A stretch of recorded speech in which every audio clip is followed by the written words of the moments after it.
the trap, Hall of Fame. I'm just waiting on my plaque. Drinking so much, think I might throw up off the yak. Again, you going to like, damn, nigga, you getting passed around like a stripper, nigga. Like, at least fight back, nigga. Show your talents. How the fuck do you keep getting traded? You just ain't doing good in practice. Niggas just don't like the way you look and you smell bad or something. You a hoe in the locker room. Like, how do you keep getting traded? Size, 6 feet 10 inches tall, sometimes listed at 6 feet 11, depending on which website wanted to give him that extra inch. He came out of Los Angeles, went through Beverly Hills High, and ended up at Arizona for 2 seasons. Pretty standard path, right? Playing college, declare for the draft, hope something sticks, but it didn't. He went undrafted in 2017 and started carving out a journeyman's path through the G League. He played for the Memphis Hustle, then got traded to the Canton Charge and kept trying to find a place. And then in 2022, the Stockton Kings brought him in. He was putting up solid numbers there too. 14 points, 7 rebounds, a block and a half per game, shooting over 60% from the floor. He even made it to the NBA. Technically, Portland gave him a 10-day contract in April 2023. He played in 1 game, scored 7 points in a blowout. Nigga, now think about it. Imagine the NBA sat up and started giving niggas 10-day contracts. Like, imagine seeing that nigga flight on the NBA team. Imagine seeing that nigga flight on the Warriors shooting that bitch.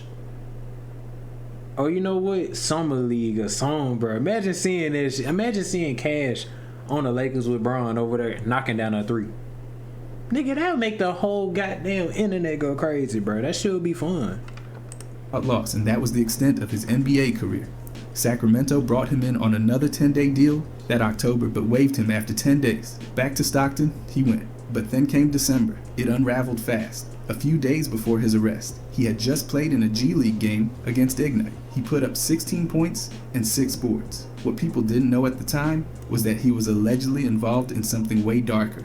Morena Rogers, a medical assistant from Washington State, went missing on December 7th. 2 days earlier, Comanche was still playing ball and staying at the M Resort Casino with the team. That morning, around 6, he came back. 2 hours later, he left with the team. And in that window, something horrifying allegedly happened. Authorities say he and his ex-girlfriend, 19-year-old Sakari Harnden, lured Rogers out under the pretense of offering her money for escort services. Comanche allegedly pretended to be a client, asking for what they called kinky sex. Rogers agreed to be zip-tied.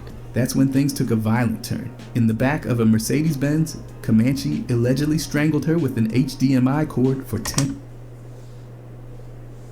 Yeah, lock that nigga up. What?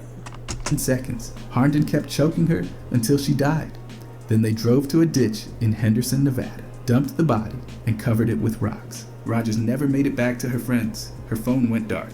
Her dogs, her car, everything was left behind. And Harnden, she was already telling Rogers' friends what to say to the police. All of this, investigators say, came from a twisted motive. Apparently, Rogers had accused Harnden of stealing a Rolex and threatened to shoot her. There was also tension over rumors that Harnden had implicated Comanche in a separate murder case. Texts between the two were found, where Comanche used a coffin emoji and talked about hiring someone named Trey to do the killing. When that failed, they took matters into their own hands. Harnden got arrested on December 13th. 2 days later, the FBI took Comanche in at the Stockton Kings practice facility. He confessed and even gave the police the location of the body. That same day, I ain't gonna lie, yeah, lock this nigga up. What? Who told it? Why is this nigga? Yeah, he definitely. Yeah, I don't know. He was released from the team. Ooh, look at you. You thought you was a somebody. There be some tattoos that you should not get. These are one of them, nigga. Imagine tatting 1 of 1 on your neck. Imagine tatting 1 of 1 on your arm. Nigga, what the fuck is you 1 of 1 about, nigga? There ain't nobody just like you in the world. There's only one you, but like, what you 1 of 1 at? I'm tired of seeing regular niggas with tattoos that's just like 1 of 1. What the fuck do you do that's 1 of 1? Sleeping, nigga? It was over. Not just his season, not just his career. His whole life changed in a flash. Both of them were indicted in March 2024. The charges? Murder, conspiracy to commit murder, kidnapping, and conspiracy to commit kidnapping. The legal system's moving, and both are due back in court. Comanche waived extradition, so he's set to face trial in Nevada. Harndon's already had a hearing, and more are on the calendar. The district attorney plans to prosecute them together, and there's plenty of evidence, including messages from the Telegram app. This wasn't a moment of rage, it was planned. It was deliberate, and it left a young woman dead in a ditch. 1 minute, Comanche was getting real minutes in a G League game. The next, he's behind bars without bail, and none of it had anything to do with basketball. Keith Appling. At one point, his name meant something in Michigan. He was a star at Pershing High in Detroit, dropping 49 points in the state championship game his junior year, breaking a decades-old record. By senior year, he was named Mr. Basketball of Michigan and ranked inside the top 35 nationally. He wasn't just good, he was expected to be the next big thing. Then he went to Michigan State, played under Tom Izzo from 2010 to 2014, started a ton of games, and scored over 1,500 points in his college career. But that wrist injury during his senior season knocked him off track. He went undrafted in the 2014 NBA draft and never quite found stable ground after that. Appling signed with the Orlando Magic in 2015, got a second deal later that season, and played in just 5 NBA games. He averaged barely over a point per game. Damn. They was not passing this nigga the ball. 0.1. You couldn't even get one buck. Most of his time came in the G League. He played for the Los Angeles Defenders, then got traded to Erie Bayhawks. In 38 total G League games, he averaged 10.5 points, 3 rebounds, and nearly 4 assists. He was even an All-Star in 2016, but it didn't last. After bouncing between leagues in Mexico, Argentina, Italy, and the Dominican Republic, his career faded out by 2019. Then came the legal problems. In 2016, he got arrested for bringing a loaded gun into a strip club. The next year, he was convicted for carrying a concealed weapon without a permit and for resisting the cops. He got a year in jail and 4 years probation. In 2020, he was charged again, this time for heroin, 19 grams of it, got probation again, and all of this was before the biggest incident of them all. On May 22nd, 2021, Appling visited a relative, 66-year-old Clyde Edmonds in Detroit. Edmonds was his mother's cousin's husband. An argument allegedly broke out over a gun. Appling reportedly shot Edmonds multiple times and left him bleeding out on the front lawn. When police arrived, they found him critically wounded. Nigga, imagine being the neighbors and you just see this shit. Somebody just laid out right there. Like, that's so... damn. He later died at the hospital. Appling fled the scene in a car driven by his girlfriend, Natalie Bannister. Witnesses said it wasn't just a heat-of-the-moment thing. According to the victim's wife, Cassandra, Appling went toward the back of the house before shots were fired. Edmonds' stepson, Timothy Williams, testified that he heard gunshots, ran inside, saw Edmonds down, and wrestled the gun away from Appling. Appling reportedly told him he was sorry and that he loved it, but that didn't undo what just happened. Police arrested Appling 2 days later. He was hit with charges for first-degree murder, being a felon in possession of a firearm, and 2 counts related to using that firearm. No bail. He sat in Wayne County Jail, waiting for court. In February 2023, instead of going to trial, Appling pleaded guilty to second-degree murder and a single felony firearm charge. That plea deal dropped the rest of the charges, including the first-degree murder one. The agreement locked him in for a sentence between 18 and 40 years for the murder, plus 2 extra years for the gun. But during sentencing in March, he tried to take it back, saying he didn't understand the plea. The judge didn't buy it. He'd had chances to ask questions and speak up before. The court rejected the reversal. He got the sentence, 18 to 40 years for murder, and 2 more years right after for the gun. God Wayne damn. County prosecutor Kim Worthy called it tragic. Not just the crime, which took someone's life, but the whole fall. From a once promising star to a man convicted of murder. Tom Izzo even said in 2021 that he tried to keep Appling on a better path, but it didn't work out. And that's not all. Appling still has more charges hanging over him from another shooting in Jackson, Michigan, earlier that same May. Those were still unresolved as of March 2023. By the way, if you guys want to subscribe, Hey, of good promo, Georgetown though. basketball, a point guard who played like his whole future Charles was on Smith. fast. Okay, you can tell this nigga old ass nigga. Imagine having the name Charles. Not to hate on nobody named Charles, but like, that's a that's a weak ass name. Like, damn, what the fuck? Oh shit. But like, imagine you up in 2025 with the name Charles, Harold, Reginald, Steve, Malcolm, Bartholomew. Like, that shit sound weak. Nigga, get you a name that put fear in people's hearts. Make your name Mike. Yeah. Blake. Get you a name that put fear in niggas' hearts. When they say your name, they automatically piss their pants. Get a name like Draco. Yeah, that shit should be good. Yeah. Forward. He tore it up in the Big East, won Player of the Year in his senior season, and even earned a spot on the U.S. Olympic team in Seoul in 1988. That squad took home bronze, the last one without NBA players. He averaged nearly 19 points per game that senior year, took Georgetown to the Elite Eight, and finished as one of their most respected leaders under Coach John Thompson. But he went undrafted in 1989, mostly because of his size and inconsistent shooting. Still, the Boston Celtics gave him a shot. Smith signed as an undrafted free agent and played in 60 games across 2 seasons. He bounced in and out of the lineup, battling injuries, including a shoulder dislocation. His stats were modest, just under 3 points and 2 assists per game. In March 1991, he signed his second 10-day contract with the Celtics. It was supposed to be another shot.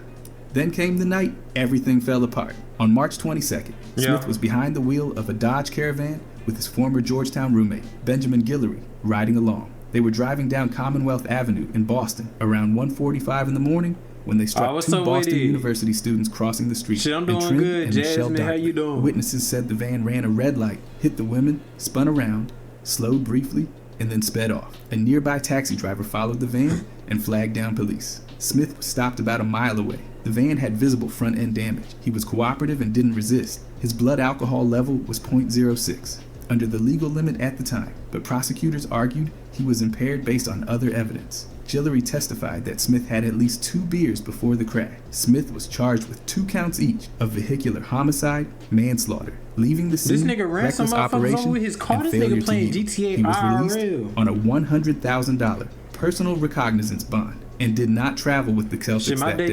His contract quietly expired days later, and Boston never brought him back. The trial wrapped up almost a year later, in March 1992. Prosecutors called Smith's flight from the scene obscene and disgusting. The defense called it a tragic accident, arguing that witnesses exaggerated and that Smith was a responsible person. Character witnesses included John Thompson and Celtics executive Dave Gavitt. Smith didn't testify, but addressed the victims' families at sentencing, apologizing in a quiet voice. He was convicted of 2 counts of vehicular homicide and 2 counts of leaving the scene. He was acquitted on the more serious manslaughter charges. The judge sentenced him to 4.5 years. He served 28 months before being released in July 1994. Somehow, after prison, Smith got back on the court. He played in the CBA, even made an all-star team with the Hartford Hellcats. In 1996, he led the league in assists. He also played overseas, in Serbia, Greece, Spain, Puerto Rico, Argentina, Belgium, and Italy. His NBA comeback was short-lived, just 13 games with the Timberwolves in the 1994 to 95 season. But his story didn't end there. In October 2010, Smith was shot twice in the chest at his home in Maryland. He survived after surgery, but police later found a large amount of cocaine and evidence of gambling operations at the house. No charges were filed in that incident, and no suspect was named. He once said there would always be a scar. And that's probably true. He refused to let his mother and sister visit him in prison, saying he didn't want them to see him like that. His fall wasn't just about one decision. It was about what came after, too. Jason Williams, standing 6'10" and weighing in at 245 pounds, he looked every bit the bruising power forward fans loved in New Jersey. He came out of Christ the King High School in Queens, landed at St. John's, and left with all Big East honors his senior year. He played over 100 games in college, averaging 10 points and 7 rebounds. That rebounding work was his trademark. Even a knee injury couldn't stop him from going 21st overall in the 1990 NBA draft. Phoenix picked him, but flipped him to Philly, where he played 2 quiet seasons before the Nets gave him his real shot. With New Jersey, Williams found his stride. He started over 200 games, averaged a double-double in his best years, and led the league in offensive boards in 1998. That same year, he made the All-Star game. Even though he couldn't play due to a broken thumb, the Nets gave him a massive contract extension. 6 years, $86 million. It should have been the prime of his career, but in 1999, he broke his leg during a game. His NBA run was over just like that. Off the court, he was known for being lively, wild at times. He hosted parties, showed up. Bro, this is a scary looking ass nigga, bro. Imagine this being your dad. Like, you gonna get that nigga jeans, you gonna be talking. Oh, thanks for the follow. But think about it, you gonna get that nigga jeans and be as tall as the nigga or something. But like, imagine a whooping from this nigga, bro. That shit's scary. On TV as a commentator, even worked the Salt Lake City Olympics in 2002. Bro. You said I got great but on potential. February I'm 14th trying, bro. of that year, everything took a fatal turn. Williams invited a group of friends over after a dinner out. Among them was a limo driver, Kostas Christophe, from Tennessee. Where you from, gang? A 55-year-old family man and Vietnam veteran, just doing his job, driving them around. At some point in the early hour, Williams took the group upstairs to show off his shotgun collection. He picked up a 12-gauge Browning, pointed it in Christophe's direction, and pulled the trigger. Christophe died instantly, hit in the chest at close range. Williams said it was an accident, that he didn't know the gun was loaded, but what happened after that told a different story. Motherfucker, what you mean? Hold up. So you tell me you go to your friend crib, you see he got he got all the Glocks and all that shit, and you say, yeah, let me pick this junk up and pull this shit while aiming at cuz. Nigga, you was on a mission. You're not slick. Nigga talking about I ain't know it was an accident. Out of all the places you could have aimed, alright.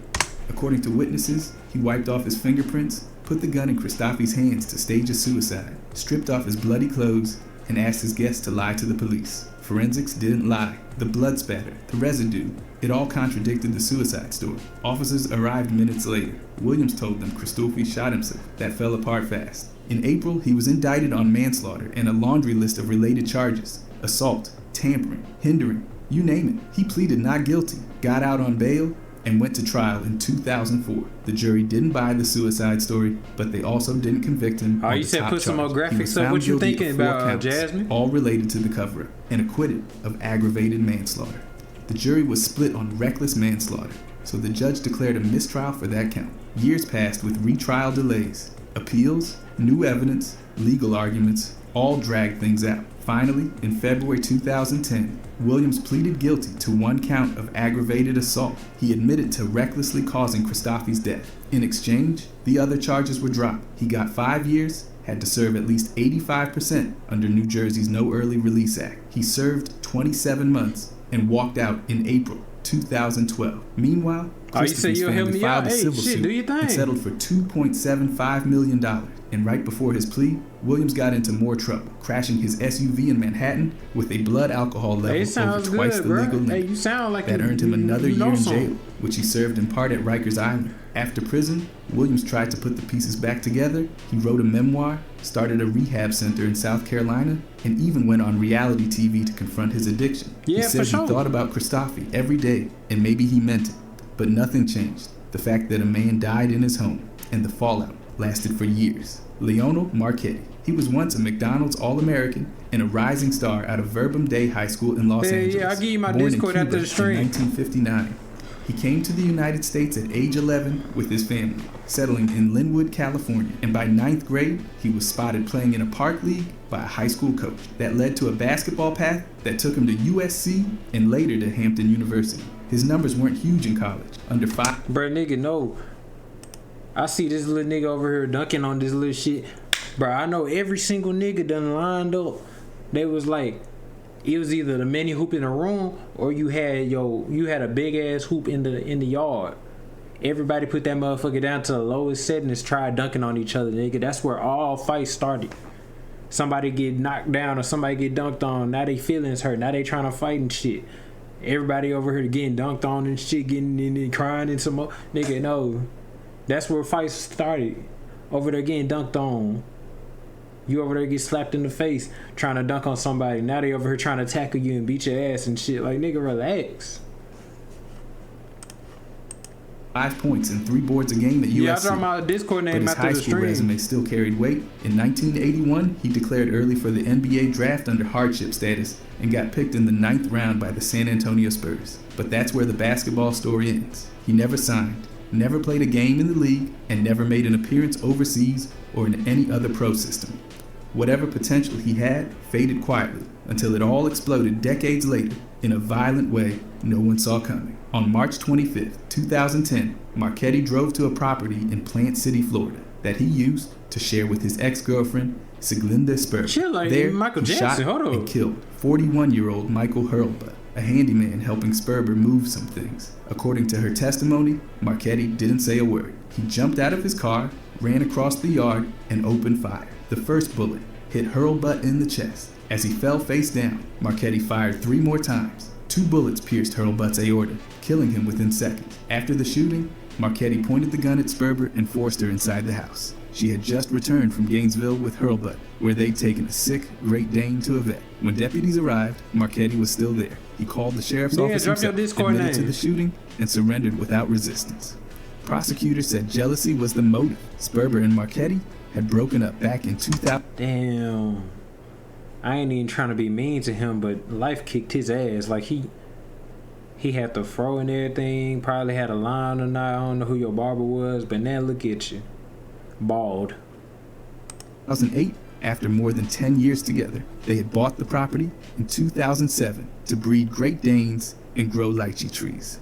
After the breakup, Marchetti moved into a different room, then an apartment, but he didn't let go. Phone records showed minute-by-minute calls to Sperber. She found a baby monitor under her bed and a hidden camera in the garage. Marchetti admitted to planting both. There was even a physical incident where he grabbed her by the hair and slammed her against a wall. Damn. Despite all that, Marchetti claimed the shooting was a blur, an accident. He testified at trial, saying it was something that shouldn't have happened, but the jury didn't buy it. His attorney had promised they'd hear an explanation, but all they got was a vague story with no specifics. The forensic evidence painted a much clearer picture. So did Sperber's account. On April 21st, 2011, after just 90 minutes of deliberation, the jury found him guilty. First-degree murder, aggravated battery with a firearm, false imprisonment. A month later, he was sentenced to life without parole, plus 2 concurrent 5-year sentences. The judge described the crime as a chain reaction of jealousy, rage, and a loaded gun. Hurlbut's father stood in court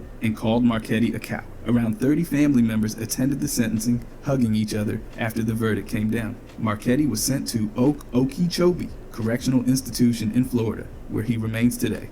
He appealed the conviction, but in 2023 the court upheld it. No statement from him has surfaced since. At trial and sentencing, he showed no emotion. Hurlbut wasn't romantically involved with Sperber. He was a friend and a dog lover helping out. His death was senseless. A man who once showed flashes of basketball talent ended up in prison for a cold, deliberate act. From high school fame to a prison. Damn, look at this big ass dog right here.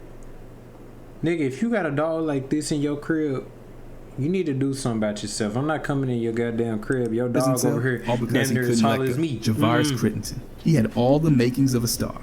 Tall, quick, smart, and polished. Coming out of Southwest Atlanta Christian Academy, he wasn't just a teammate of Dwight Howard. He was a standout in his own right. His junior and senior years were packed with big numbers, averaging close to 30 points and nearly 10 assists. And he brought home another state title before heading off to Georgia Tech.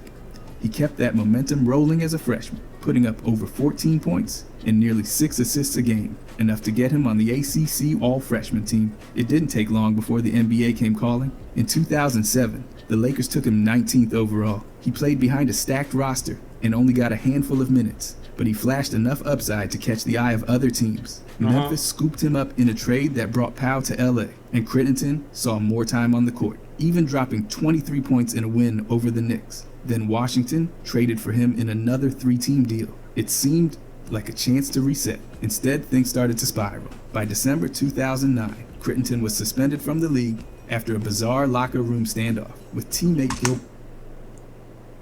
This the nigga that was over here flashing shit with Agent O? With Gilbert? Arenas, where both pulled guns during an argument. Crittenton got hit with a misdemeanor gun charge in community service, but the damage to his image was done. He was cut from the team and struggled to find his way back. A short stint in China and a few games in the D-League didn't lead anywhere, and by 2011, he was off the radar. That summer, things went from bad to tragic.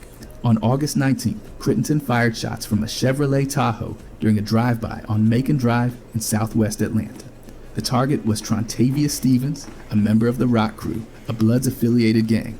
Crittenton believed Stevens had robbed him of over $55,000 in jewelry months earlier. But the bullets didn't hit Stevens. Instead, they struck 22-year-old Jillian Jones, an innocent mother of 4, who was standing outside talking with neighbors. A bullet hit her femoral artery. She died during surgery. Investigators later tied Crittenton to another shooting just 5 days before, when he fired from a Porsche at Demontina Stevens' Trontavious brother. That nigga got the 21 Savage, don't he?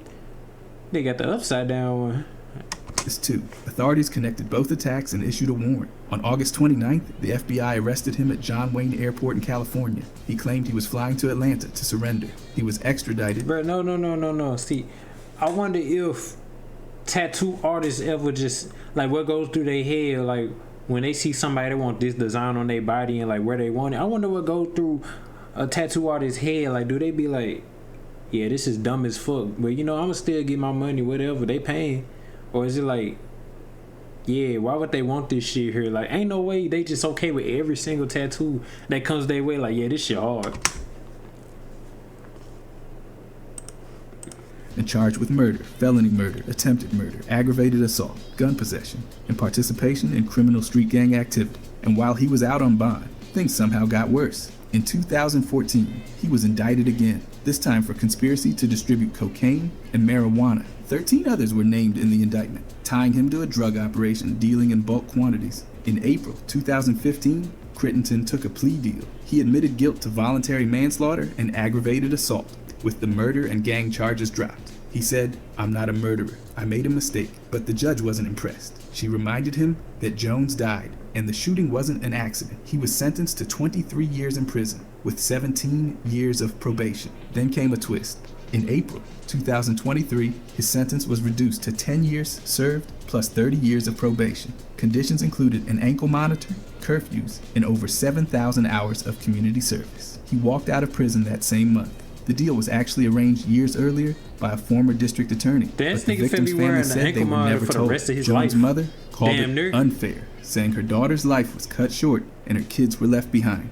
Crittenton has kept a low profile since. No statements, no interviews, just silence. From NBA lottery pick to convicted killer, his fall wasn't sudden. It unraveled slowly and ended with the death of someone who wasn't even supposed to be part of the story, Michael Niles. He wasn't a household name in the NBA, but for a minute he was in the league. Coming out of Jefferson High in Los Angeles, he was a standout, helped win a city championship while navigating gang pressure and losing both parents before he graduated. He made it to Cal State Fullerton, where he became known as the team's muscle during their Cinderella run to the Elite Eight in 1978. He averaged 12 points and 6 boards over 3 seasons, but academics tripped him up his senior year and he was dismissed from the team. The Sixers picked him in the 4th round of the 1979 draft, but he never played a game for them. Instead, he had to grind his way in, finally catching a break with the Phoenix Suns in 1980. He played 44 games in the... Damn, that's the type of shorts niggas was wearing back then?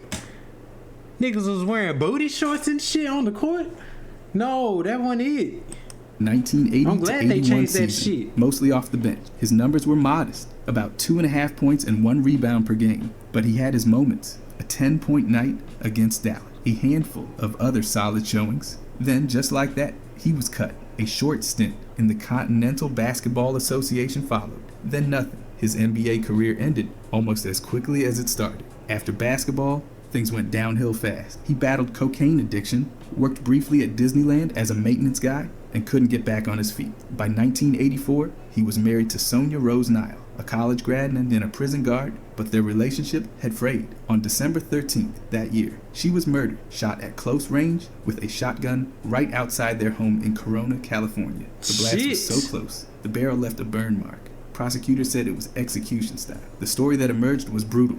Prosecutors said Niles had hired Noel Jackson, a man from Los Angeles, to kill Sonia for $5,000. Money that would come from a $100,000 life insurance policy she had. Niles was broke, addicted, and jobless. Sonia, on the other hand, was stable, responsible, and financially supporting him. The plan, according to the prosecution, was to have Jackson do the shooting and then split the payout. But when the trial started in 1989, both men pointed fingers. Niles claimed Jackson acted alone. Jackson said Niles pulled the trigger himself. A lie detector test from Jackson backed his story, but it wasn't allowed in court. Both men were tried at the same time, but before separate juries. The prosecution presented a motive built on desperation. Niles was living off Sonia and saw her life insurance as a way out. He had no stable income, no career, and no future prospects. They painted him as the mastermind. The defense tried to cast doubt, saying Jackson had a violent past and was the real killer. But the forensic evidence said otherwise. Whoever fired that shot did it from inches away, straight to the head.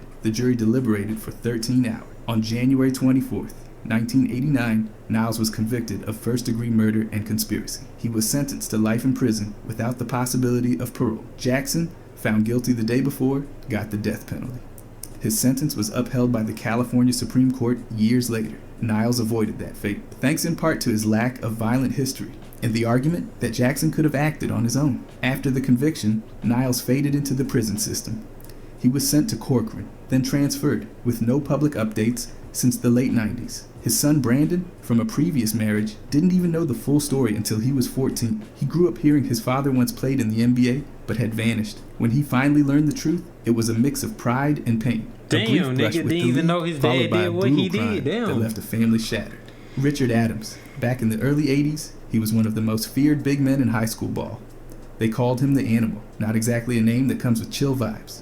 At 6'9", he dominated for Benjamin Franklin High in East Harlem. On a squad loaded with future pros, he blocked everything, cleaned the glass, and brought chaos to Rucker Park every summer. By the time he hit UNLV, he was supposed to be the next great defensive anchor. But talent only takes you so far when life keeps dragging you back. Adams played 3 seasons at UNLV under Jerry Tarkanian, sitting out 1 year to deal with family stuff in New York. On the court, he did work, nearly 13 points and almost 7 rebounds a game across his career, and he was the PCAA Player of the Year 2 years in a row. His 37-point, 18-rebound game in triple overtime against Utah State, that was legendary. He was tough, emotional, and always on the edge, and that edge eventually consumed him. The Washington Bullets drafted him in the 4th round in 1985, and a day later, he was in handcuffs for stealing a car in the Bronx. Just like that, his NBA shot was gone. He bounced into the CBA, the USBL, and even tried a few games. So this nigga over here making